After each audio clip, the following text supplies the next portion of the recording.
One Battle After Another is directed by Paul Thomas Anderson. It stars Leonardo DiCaprio, Sean Penn, Benicio del Toro, and Chase Infiniti. It follows Bob, who is basically an ex-visionary who must rescue his daughter by a military official played by Sean Penn. Going to this movie, I was very, very curious about this one because I've never seen the trailers and the marketing for this movie. And I was kind of like, oh, this is really interesting because this is directed by Paul Thomas Anderson since Till This, which we'll get to in a moment. But as far as this movie goes, I was kind of like, I want to check this out because I'm starting hearing all these positive things about it. Everyone's praising it. Everyone's calling it the best film of the year.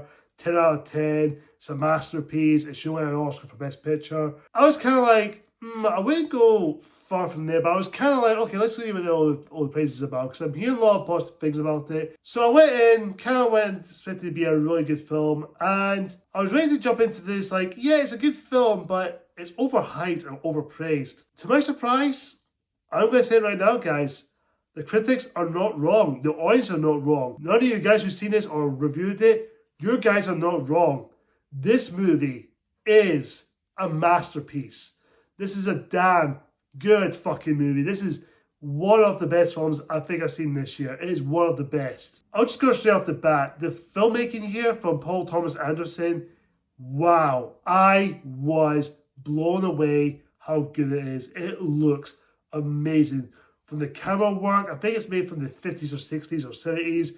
Kind of like I can't remember what it's called. It's kind of like a camera work thing. It does look very colourful to look at, especially the cinematography towards it. Holy crap, the cinematography looks gorgeous. It's beautiful with the colours, the blues, the yellows, the browns, just every colour detail the cinematography puts into it looks terrific. I really love the cinematography. It just looks amazing. I was jaw-dropped when I saw this. And in terms of Paul Thomas Anderson's directing, I'll go give him credit. His directing is really good. Like I said, I've not seen all of his films, but I did hear he is very good director what he's given. Depends if he's given a really good script. If his script is really good and really tight, it's amazing. He also has a written for it as well, for his credit, which the writing here, terrific.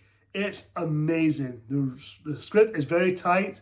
It's very witty, but yet has a really sharp sense of humour, but also some dramatic moments when it's needed. It really dives into that mixture of, it has some funny moments, but also when it takes itself seriously. It's a really funny film as well, I'm not gonna lie. There are some couple of funny moments, especially with Leonardo DiCaprio's character, which, Leonardo DiCaprio, what can I say about the guy? He's fucking brilliant. He is a great actor overall. You can tell Leonardo DiCaprio puts 100% into his character. Whatever character he plays, he'll just do it. As long as the script is good, you can tell Leonardo DiCaprio is going to be a great actor in this film. You can tell he's a very great actor. He definitely delivers some great performances in the past. Whatever movies you're thinking about, if it's Titanic, Wolf of Wall Street, Bridge on the Road, or Django Unchained, or any roles he plays, he is amazing. He's one of the best actors out there. He hasn't lost his touch. I will admit though, the funniest scene was on the phone with some guy, he's asking some questions, and Leonardo DiCaprio just loses it. I'm not gonna lie, Leonardo DiCaprio should do comedies more often because he deserves to do more comedies because he is that good with comedy.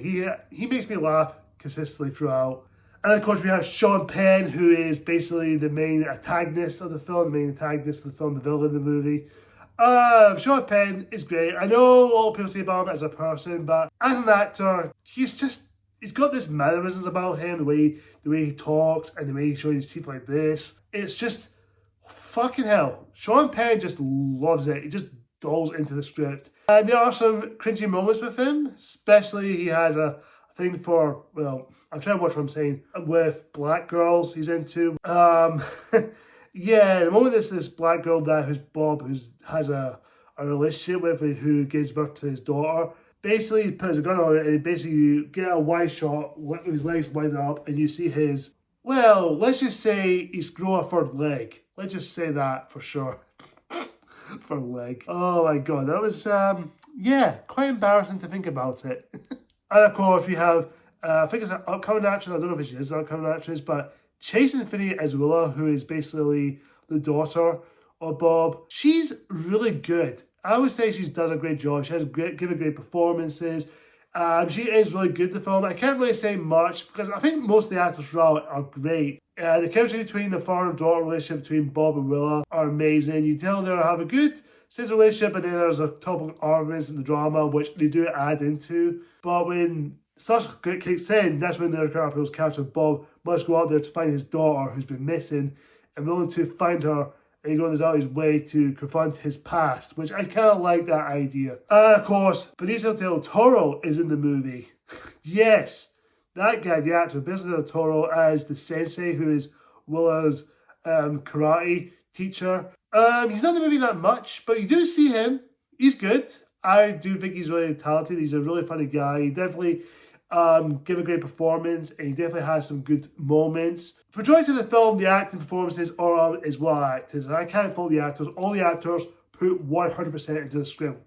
With this amazing script they have, they work with it. In terms of the story here, the story is really tight, but I will say this though. I found the story the first 30 to 35 minutes did start off a bit slow because it does take a wee while to get to the certain moments of the film. It does feel like it's kind of slow paced because it starts off like you're interested in these characters. And when you get to the 16-year later after that 30 to 35-minute mark, the story just zooms in because throughout the entire film, the moment the door's been taken and Bob's go out and find her, it actually flew in for me. It definitely picks up the speed. I remember sitting there watching it, and I was sitting there just going like, the film is kind of pacing up a little bit. And because the first half is quite slow, but we get to the actual story itself, and that's where I was going, wow, it's fluid. It keeps going and going, and I was kind of looking at the time a little bit. I looked at my phone, and it's around about nearly half of the end of the film. I remember going, that was quick, because this is a 2 hour and 40-minute movie. I expect it to be quite long, or it could have been like overstayed its welcome. It actually kept a good pacing with it. It definitely kept the pacing very well. It didn't stretch out too long. It didn't feel boring. It didn't feel like it was just, overstretched, but it just kept the momentum going and going and going. I can't think of anything negative about the movie because I think this film for is flawless. I will say, maybe as a nitpick, I did find the ending a little bit underwhelming. It did feel like it could have done a little bit more. It did feel like it did tack on a little bit. That being said, I will say this now. This film is damn near perfection. It is such a great film. I think this is Paul Thomas Anderson's best work yet, and I can see this as an Oscar-winning Best Picture right now because this movie is incredible. I love that in film. The more I think about it, I thought Sinners was the best film I've seen this year, but my God, I'm sorry Sinners, you're number 2 right now, but this movie, One After Another, is number 1. It is terrific. It is outstanding. One of Paul Thomas Anderson's artistic work at best. This is one of his best work I've ever seen in my entire life. Best film of 2025, hands down. I'm going to give One Battle After Another an A+. Guys, comment down below and tell me, have you seen One Battle After Another? Comment down below and tell me what you think. Do you love it? Do you like it? Do you think it's alright, or do you actually hate it? Whatever the case is, comment down below and tell me what you think. Thank you so much for watching, guys. Until next time, see ya.